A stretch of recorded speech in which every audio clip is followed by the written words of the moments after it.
Welcome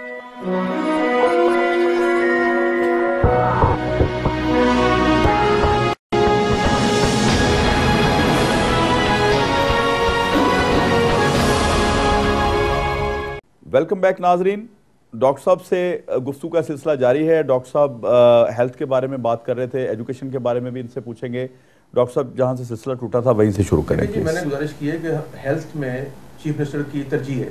اسپتالوں کا نظام, فری ادویات, فری ڈائلسس, ایئر کنڈیشننگ, اور ڈاکٹروں کی تنخواہوں میں اضافہ 1.5 سال پہلے کیا گیا تھا ینگ ڈاکٹرز کی تنخواہوں میں 50%, اور اب اور اسی بجٹ میں اور بھی کر رہے ہیں.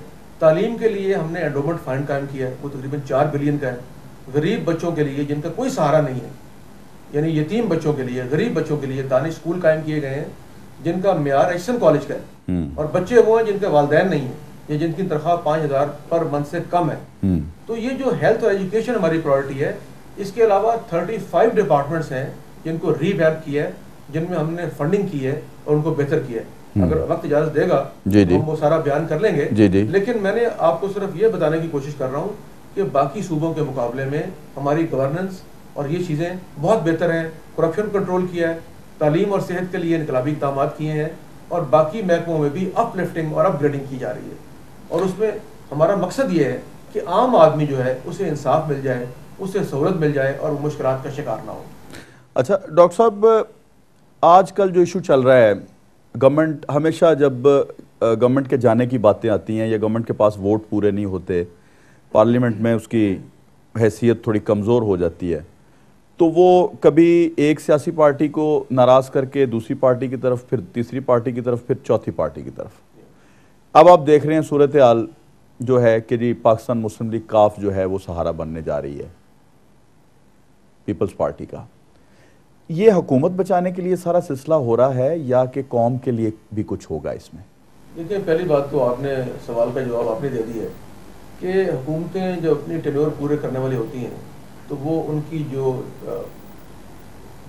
گراف ہوتا ہے وہ کم ہو جاتا ہے. اوبیسلی جب آپ صحیح طرح ڈلیور نہیں کر سکتے, تو میں یہ سمجھ رہا ہوں کہ یہ جو اتحاد ہوا ہے یہ ان ہولی الائنس ہے, اور اس کا عوام کو کوئی فائدہ نہیں ہوگا, لیکن جو لوگ اس میں شامل ہوئے ہیں ان کو فائدہ ضرور ہو جائے گا. اور دوسری بات یہ کہ میڈیا نے لوگوں کو انلائٹن کر دیا. اب کوئی گوشہ یا چیز چھپی ہوئی نہیں ہے جو چند برس پہلے ممکن تھا باتیں چھپانا.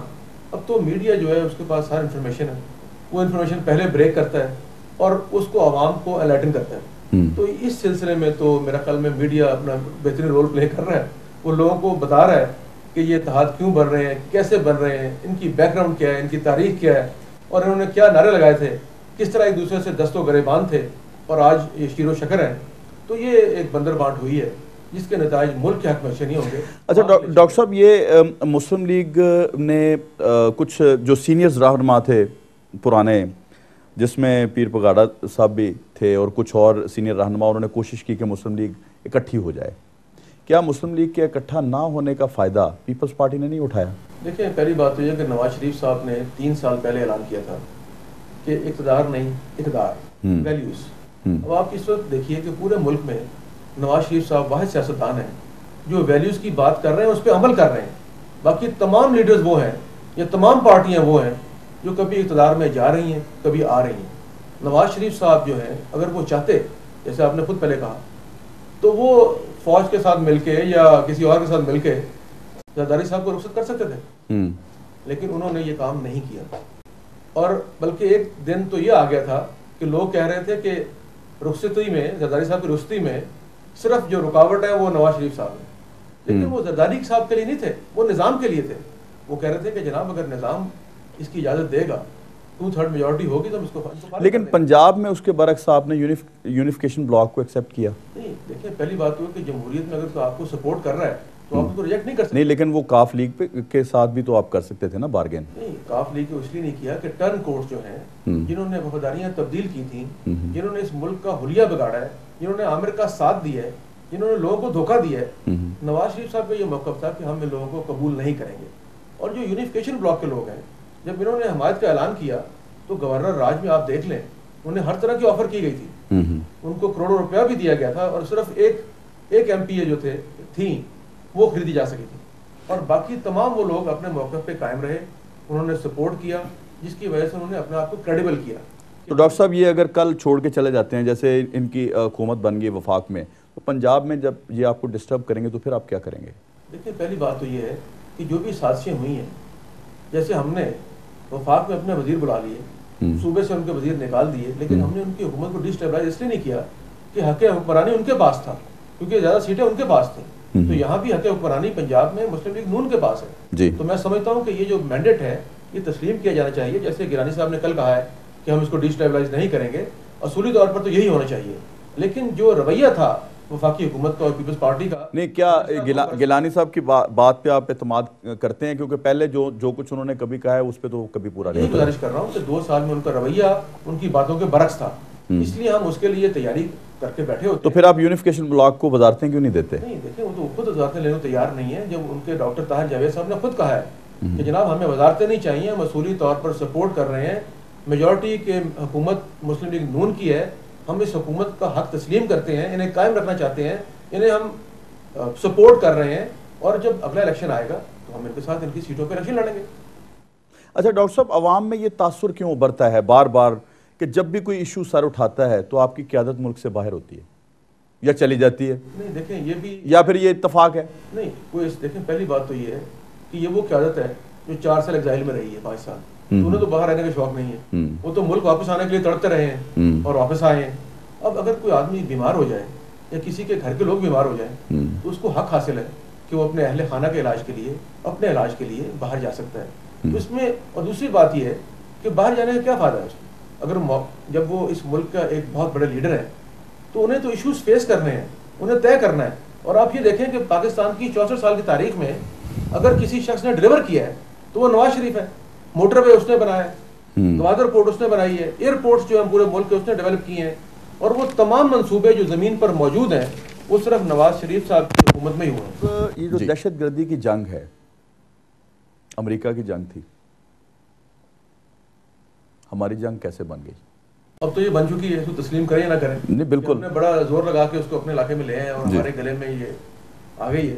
تو میں سمجھتا ہوں کہ اس کے لیے ایک نیشنل پالیسی بننی چاہیے، اور اس میں وفاقی حکومت کو بھی کمزوری اور بزدلی کا مظاہرہ نہیں کرنا چاہیے، بیرونی دباؤ کے سامنے کھڑے ہونا چاہیے، اور خود انحصاری پہ یقین اور اعتماد کرتے ہوئے ایک نیشنل اسٹریٹجی ایوالو کرنی ہے ہمیں، جس میں صوبے، وفاق، فوج، ایجنسیاں، یہ عدلیہ، یہ سب مل کے ایک پالیسی بنائیں کہ ہم نے ٹیررسٹوں سے، دہشت گردوں سے کیسے نمٹنا ہے اور ان سے ڈرنے کے بجائے ان کو ختم کرنا ہے. اچھا، ہماری موجودہ قیادت میں یہ صلاحیت ہے کہ ان مسائل سے ہمیں نکال لیں؟ انفارچونیٹلی 3 سال میں تو انہوں نے کوئی ایسا رویے کا اظہار نہیں کیا جس سے یہ ثابت ہو کہ ان میں یہ بدرجہ عتم موجود ہے، بلکہ میں سمجھتا ہوں اس کا فقدان ہے کہ وفاقی حکومت نے ہمیشہ بزدلی کا مظاہرہ کیا ہے.